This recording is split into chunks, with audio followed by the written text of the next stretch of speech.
오늘의 10분 말씀. 사사기 4장 1절부터 10절입니다. 4절 한 절 읽겠습니다. 그때에 라피돈의 아내 여선지자 드보라가 이스라엘의 사사가 되었는데, 사사기 3장에서는 하나님께서 보여주신 가장 모범이 되는 첫 번째 사사 온니엘과 왼손잡이 사사 에훗과 이방 민족의 사사 삼가를 살펴봤습니다. 그리고 오늘 사사기 4장과 그리고 앞으로 살펴볼 5장에서는 선지자이자 사사로 임명된 여자 드보라를 중심으로 구원의 이야기와 드보라의 고백, 찬양 부분을 함께 다루고 있습니다. 특별히 오늘 본문은 여자 사사 드보라가 하나님의 명령으로 군대 장관 바락에게 전쟁을 가라 명령을 합니다. 군대 장관 바락은 남자입니다.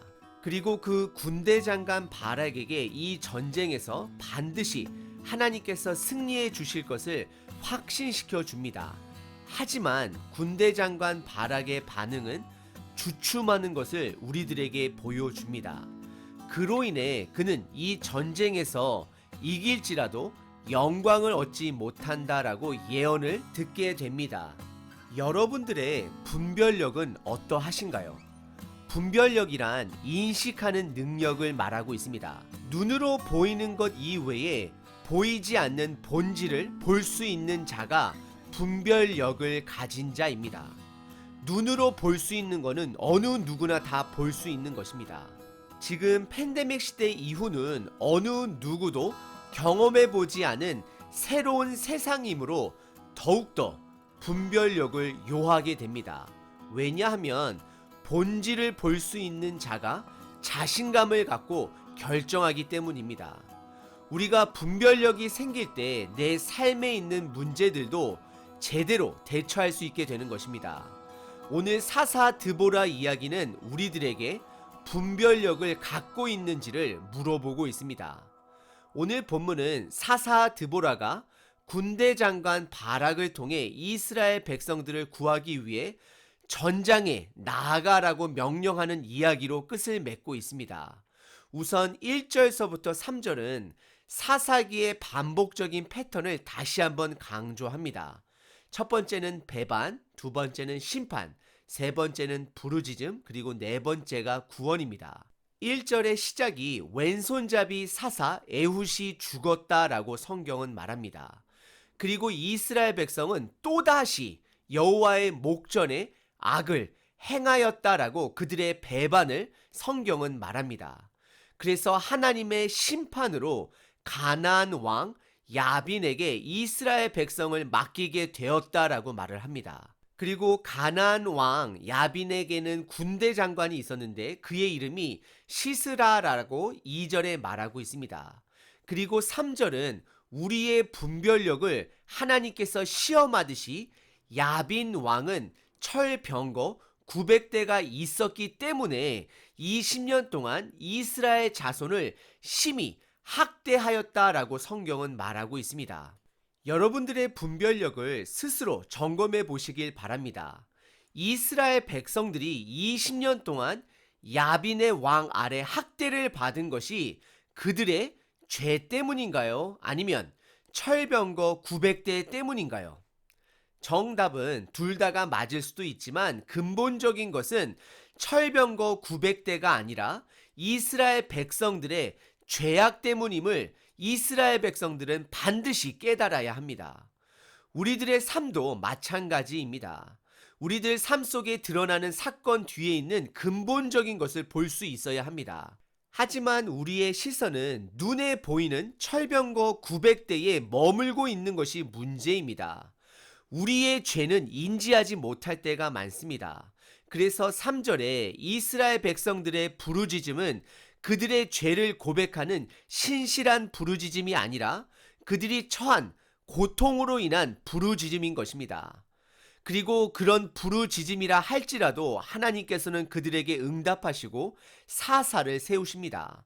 그래서 4절에 보시게 되면 드디어 사사 드보라가 등장합니다. 4절의 특이점은 드보라라는 사람을 소개할 때에 여자라는 사실을 강조하게 됩니다. 랍비돈의 아내라고 말을 하고요. 여선지자다라고 말을 합니다. 이것은 그 당시 문학적으로 드보라 사사 뒤에 있는 하나님에게 더 집중해야 함을 강조하고자 하는 표현인 것입니다. 1장서부터 3장까지 3명의 사사를 살펴봤습니다. 항상 그 사사 뒤에 있는 하나님을 볼 줄 아는 것이 바로 분별력을 가진 자들입니다. 그리고 5절에서는 드보라의 2가지 위치를 성경이 말합니다. 첫 번째는 그가 머물고 있는 지역적 위치를 말하고 있고, 두 번째는 그녀의 사회적 신분 위치를 말하고 있습니다. 그녀의 지역적 위치는 에브라임 산지 라마와 베델 근처에 살았음을 말하고 있습니다. 그리고 그녀의 사회적 위치는 사람들이 와서 재판을 받는 선지자의 위치라는 것을 성경은 또한 말하고 있습니다.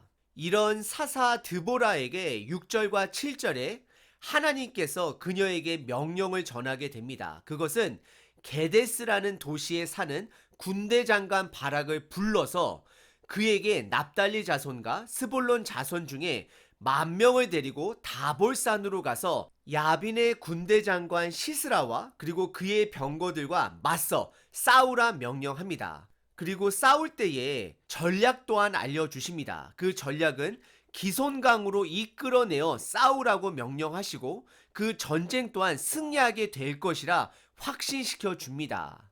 하나님께서는 드보라를 통하여서 전략도 주시고 전쟁에 이긴다라는 확신도 주셨지만 군대 장관 바락의 반응은 주춤하게 됩니다. 왜 그가 주춤했을까요? 그것은 그가 아마도 야빈 왕이 가지고 있는 900대의 철병거가 생각났을 것입니다. 그는 분별력이 조금은 부족했던 사람입니다. 그래서 8절에 보시게 되면 사사 드보라에게 조건을 달게 됩니다. 그것은 사사 드보라가 본인과 함께 가면 본인도 갈 것이고 가지 않으면 본인도 전쟁에 가지 않겠다라고 조건을 붙이게 됩니다. 그의 이러한 조건은 하나님의 약속을 온전히 신뢰하지 못하고 눈에 보이는 철병거 900대로 인한 그의 영적인 주춤하는 장면인 것입니다. 그는 분별력이 부족한 장군입니다. 그러자 9절에 사사 드보라가 그와 반드시 함께 갈 것이다 말을 하면서 그를 안정시키고 이어서 하나님께서 약속하신 그 승리에는 너가 군대 장관이라 할지라도 전쟁 승리 이후 영광은 너가 얻지 못할 것이다 라고 말을 합니다. 그리고 이어서 9절에 적장의 수장은 한 여인에게 죽임을 당할 것이다 라고 예언을 받게 됩니다. 그리고 드보라가 일어나 바락과 함께 가데스로 갔다라고 성경은 말합니다. 여기서도 사사 드보라가 군대 장관 바락을 이끌고 있음을 성경은 보여주고 있습니다. 그리고 10절은 드보라가 사사가 있는 베델 지역에서 게데스 북쪽으로 올라가는 길에서 스볼론 지파와 납달리 지파에서 10,000명을 데리고 갔다 말하며 오늘 본문은 마무리하고 있습니다. 오늘 본문에서 여자 사사 드보라를 중심으로 전쟁이 시작되고 있습니다. 그리고 성경은 사사 드보라 뒤에 계신 하나님을 우리들이 볼 줄 알아야 함을 또한 강조하고 있습니다. 그 예로 하나님의 명령으로 부르심을 받은 군대 장관 바락은 사사 드보라 명령 앞에 온전한 순종보다는 사사 드보라에게 함께 가기를 요청하고 그런 조건들로 인해 그는 이미 승리한 전쟁에서 군대 장관이라 할지라도 영광은 얻지 못하게 될 것을 오늘 본문은 예언하고 있습니다. 저와 여러분들의 삶도 마찬가지입니다. 어떤 사건 앞에 우리는 그 사건 뒤에 있는 하나님을 보지 못하고 그리고 하나님이 우리와 함께 하신다라는 그 약속을 신뢰하지 못하고 바락 장군처럼 영적으로 주춤할 때가 있습니다. 오늘 본문은 우리들에게 2가지 가르침을 주고 있습니다. 첫 번째는 우리들의 삶은 영적인 싸움이라는 것을 가르칩니다. 그래서 눈에 보이지 않는 안 보이는 것을 볼 줄 아는 저와 여러분이 되셔야 합니다. 그리고 2번째는 그러기 때문에 영적인 분별력을 키워야 함을 말씀하고 있습니다. 우리 눈앞에 보이는 철병거 900대보다 우리 눈앞에 보이지 않는 하나님의 약속을 더욱더 붙들어야 합니다. 오늘 하루 영적 분별력을 키우시는 하루 되시길 바랍니다. 그러기 위해서는 눈에 드러나는 문제보다 나의 죄를 먼저 볼 줄 알아야 합니다. 그리고 우리를 회복시켜 주시는 하나님의 도우심 또한 온전히 신뢰할 줄 아셔야 합니다. 승리하는 하루 되시길 바랍니다.